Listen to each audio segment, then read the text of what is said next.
Hi everyone, welcome to my YouTube channel Vocational Door. So today we will be discussing a very interesting problem which is product of array except self.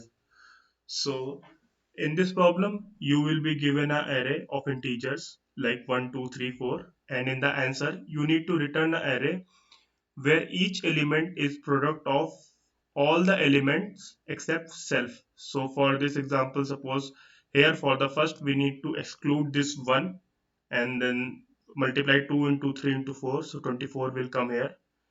For the second we need to exclude 2, so the answer will come like 3 into 4 into 1, which is 12. Same goes for the third, we need to exclude this 3, so the output will be 4 into 2 into 1, which is 8, and likewise 6 will come.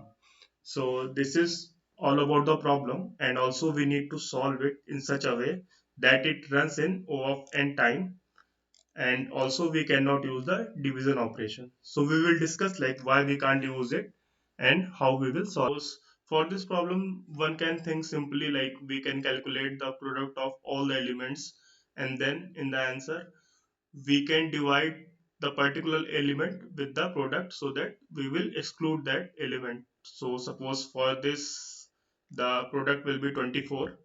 So in the answer we can do like this: 24 divided by 1 for the first place. For the second place we can do 24 divided by 2. Then for the third, 24 divided by 3. Sorry. And then for 4, 24 divided by 4. So that will be our actual answer, like 24, then 12, then 8, then 6. You can see. But here is one problem. Suppose we are having this type of array where we are having one 0. So the product will be 0. So what we will do, 0 divided by minus 1, which will become 0, no issue. Then again 1 divided by 0, it will also become 0, no issue. Then it's 0 divided by 0. So now here the problem will come. We know 0 divided by 0, mathematically it is an undefined number, and here also in Java and any other programming language it is not a number. So this will create a problem and our desired output will not come. And also like we can face integer overflow if we take this approach. So due to these reasons we cannot go with this approach, so we need to think something else for that. Okay, so now what we can do, we can do one thing. We can calculate the product of all the elements to the left of a particular element and then to the right of a particular element, then we can multiply both. So suppose for this 2, what we can do, we can take product towards left of it and towards right of it. So which will be here like 12 and 1. Then we can multiply these two. We can multiply. So in this way we can get the actual answer, and also it will not create a problem like divide by 0 or something. So we will proceed with the same. First we will calculate the product of the elements which are to the left side. So for the first element, which is 1, there is nothing at left, so we will put 1 here. Then for 2, there is only 1 which is on the left side, so we will put 1 here. For the 3, there is 2 into 1 which will be 2. Then for the 4, there are 1 into 2 into 3 to the left side, so this will become 6. In the same way we will go for the right side. So we will start from here. So there is nothing to the right of the 4. So we will leave it and put it as 1 only. For the 3 there is 4. For the 2 there is 3 into 4, which is 12.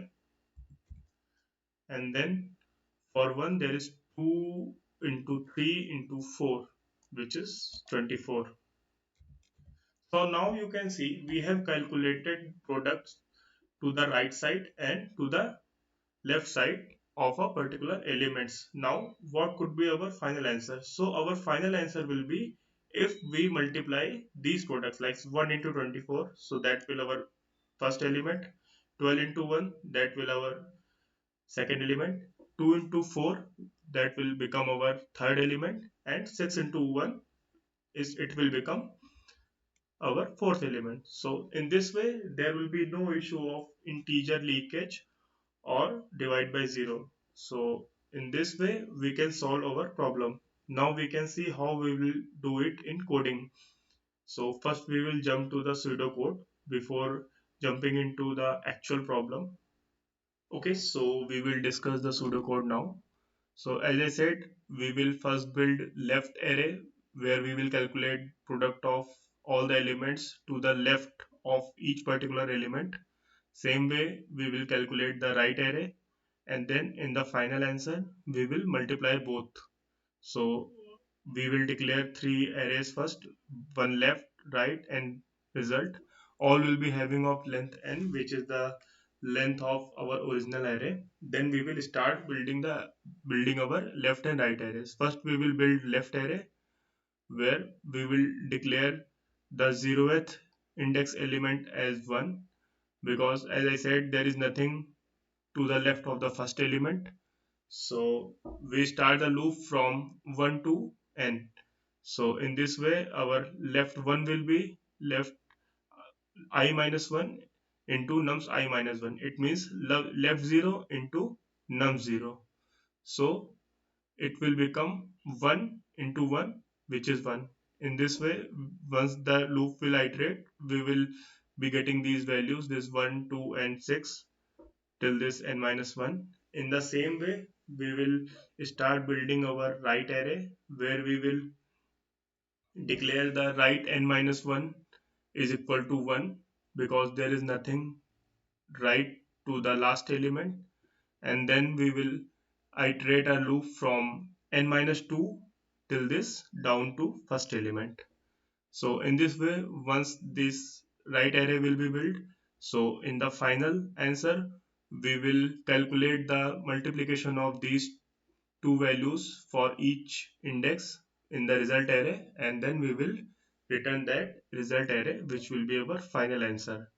So in this way we will tackle the problem of divide by 0 and also the integer overflow. So now we will jump to the actual coding on the LeetCode. Okay, so now we will move to the actual coding part. So as I said, first we need to calculate the length. So length will be int n is equal to nums dot length. For simplicity, we will define three arrays of same length. So first will be left array. We will give like this of same length. So in this way we will define one right and one result array. So we can make it as right and this one is result. Okay, so first, for first element of left array we can make it as 1, because there will nothing to the left of the first element, and we can start loop now from int I is equal to 0 till, sorry, we need to start from I is equal to 1, because for 0 we have already declared. It will go till the length and we will increase it. Okay, so here our left of I will become left of I minus 1. We need to update its value into nums of I minus 1. In this way product of left element from the particular element will get calculated. Now we can define for the right. So we will start from the right side, which is n minus 1. We will declare it as 1. Now we will start loop from int I is equal to n minus 2, as n minus 1 already we declared, and this will go till I is greater or equal than 0, because we need to go till first element, and we need to decrement the pointer. Okay, so here it will be right of I is equal to right of I plus 1 into nums of I plus 1. So it will go from right to left, and now we need to calculate product of these two. So it will go from I is equal to 0 to I is less than n. We need to increment the pointer here.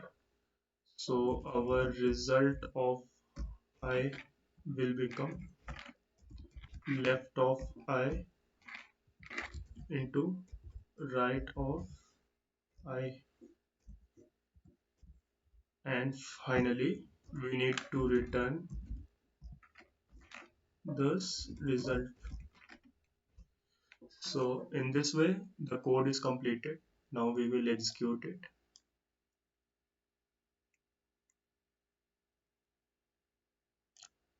Okay, we can see these cases got passed. Now we will submit it to check if edge cases are passing or not. Okay, so we can see edge cases got passed. So this is the correct solution. So thank you everyone. Thanks for watching my video. Your feedbacks are most welcome to me. Keep learning. Happy learning.